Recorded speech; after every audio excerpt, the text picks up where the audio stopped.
位朋友，大家好，欢迎来到春芽讲坛。现在秋天了，也是丰收的季节，那果实累累，大家都很高兴。那果实累累之后呢，同时也会留下很多东西。什么东西呢？两个东西。第一个，你看这种葵花，它长得很好，但是我们把葵花采了以后，会留下大量的该杆。那玉米、瓜类一样的，除了享受丰收果实的喜悦以外，那这些该杆怎么处理？一般来讲，产量就是我们收获的果实，仅仅占它生物总产量的大概10%、20%左右，那剩下80%都是我们需要处理的。那留下两个问题，一个是该杆的处理，一个是杂乱的地面怎么处理。我们看看有什么东西，向日葵叶子、葫芦藤、玉米杆子，那怎么办呢？是不是把它扔绿桶扔出去？完全没有必要。有机生产的原理就是用不可食的有机物质，把它转化成可食的有机物质。那这些东西，其实我们如果做好了，可以提供大量的有机肥，为我们明年的这个有机蔬菜种植提供非常好的肥料。那什么道理呢？其实堆肥的原理就是如何把不可利用的这个有机物质转化成肥料，然后供给蔬菜利用。这其中的关键一点就是碳氮比。那我们现在园子里面见的东西，最常用的东西其实可以分为3类，一类是碳氮比高的，那比如说葵花杆子、玉米杆子，往往越是生长茁壮的植物，它留下的该杆碳氮比越高。那含碳量高意味着什么？不容易分解。那堆肥的原理永远遵循碳氮比20:1，什么意思呢？20份的碳和1份的氮是最有利于这个生物活动的、发酵的、分解的。它有点类似什么？有点类似我们这个建房子砖块和沙灰的这个关系。砖块太多，你这个房子也盖不好；那沙灰太多，房子同样盖不好。那我们从化学分析来讲，就是物质当中最有利于分解的是20份碳原子比1份氮原子的物质最有利于分解。那好了，根据这个比例，我们通常能找到的东西3种：碳氮比高的，刚才说了玉米杆子、葵花杆子，那这就需要加进含氮丰富的东西。另外一类东西就是碳氮比恰恰好的东西。那什么东西呢？豆杆、豆类的产品，这个像这个黄豆壳，这是最好的东西。这东西什么意思呢？我把它埋到地里面或者堆起来，它大概在2-3周之内会很好的完全分解，变成肥料。那还有一类东西就是碳氮比偏低的，就是含氮丰富、含碳少的新鲜的草，看才堆了2天，它已经开始发酵了。还有我们这个饲养动物留下来的粪便，这是养兔子留下的粪便，它的碳氮比大概在10:1左右。还有养鸡，用这个鲜草晒干以后去变鸡舍，干草和鸡粪混合起来的东西，碳氮比大概在5:1左右。另外一类东西就是厨余、豆渣之类的，看这个豆渣，我们已经在这里放了整个夏天了，但它依然很臭，而且没有分解。我们堆肥的关键就是要让这个放进去的原料保持在碳氮比20:1，这是第一个关键。那第二个关键就是填埋的问题，填埋以后让它散发出的这个热量能够积累起来，有效的杀灭这个病菌。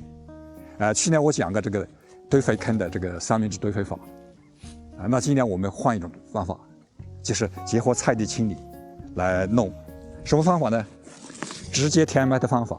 也许有的朋友会提出疑问，那会不会产生这个烧苗的问题啊？会不会产生虫子的问题啊？会不会有很多杂草？我先大家看一看我们这个拉秧填埋堆肥法出来的效果。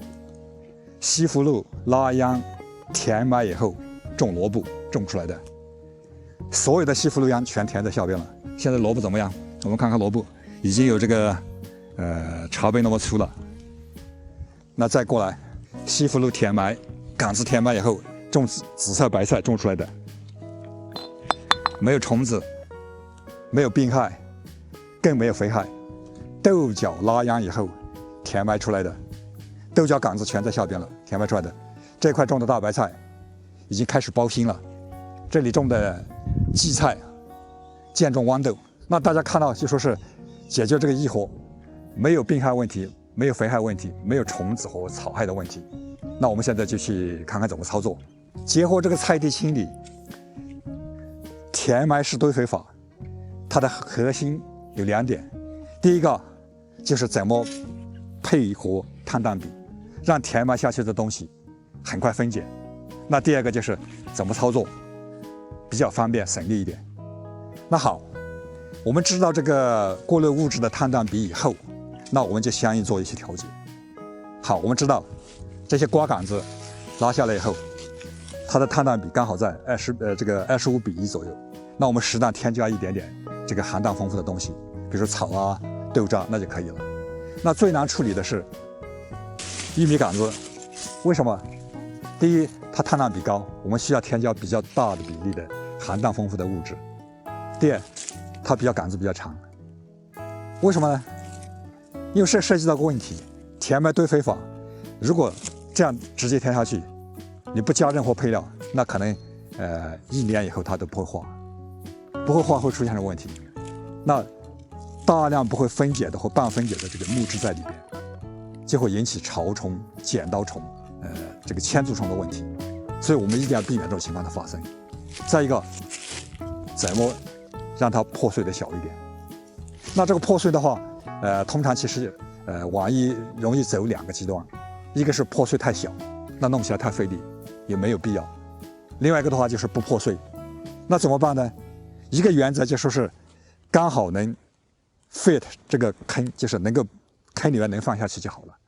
只要能放下去，我们把这个杆子这个适当的这个剪一下，然后放上这个含氮丰富一点的材料，那土填回来，它一定在生长季节以后会分解的。那土层多深呢？土层深度也是一个关键，只要保持30厘米的土层深度，那我们种什么都不会有肥害。等到这个根系穿到30厘米以下的时候，那这个里面物质已经分解的差不多了，那就不会出现肥害。好，现在我们来操作。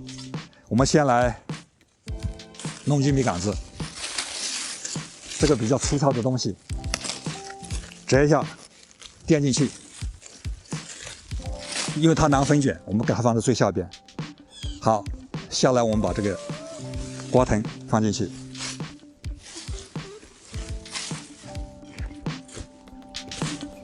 配料的话尽量丰富，就是各种配料尽量混合。好，我们让它添加一些这个含氮多的东西，那兔子粪。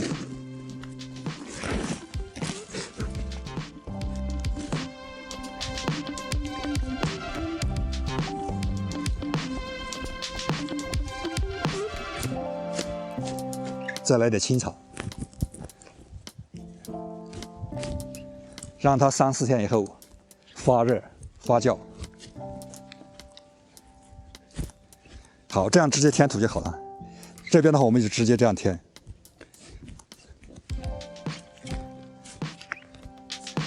让这个带杂物的朝下，新鲜的土朝上，就没有问题。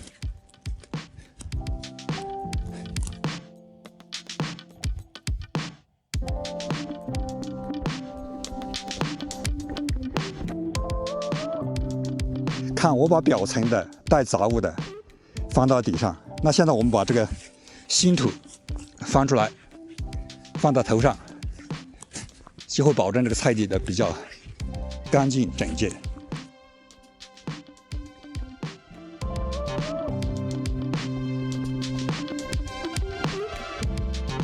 这样的话，我们第一沟就这样做好了。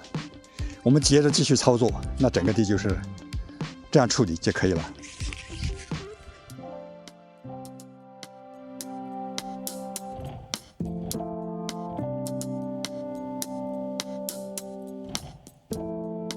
好，我们现在用耙子给它耙平就好了。耙的时候注意些什么呢？耙子的功能可以把这个粗的渣子抓出来，那粗的渣子我们就给它尽量埋在这个土里边，杂物埋下去。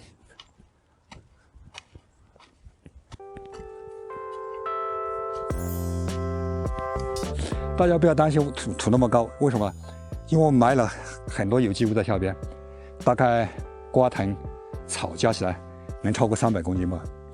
但其实它真正分解以后，它干物质含量不到20%，那也就是说剩下的东西就是60公斤而已。那它土最终会回落到正常的平面。我们现在给它扒平就好了。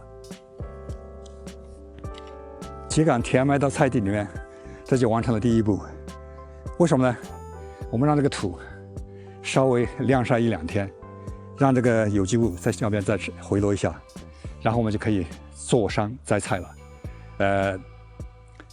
有一个小技巧，就是什么呢？我们拉秧以后，别忙着马上就填埋，能够放3-4天最好，让这个藤脱水一下，收缩一下体积，操作起来比较方便。同时的话，它大概这个回落的话，也是非常厉害的，在回落时间是开始1周以后，这个土层基本就稳定下来了。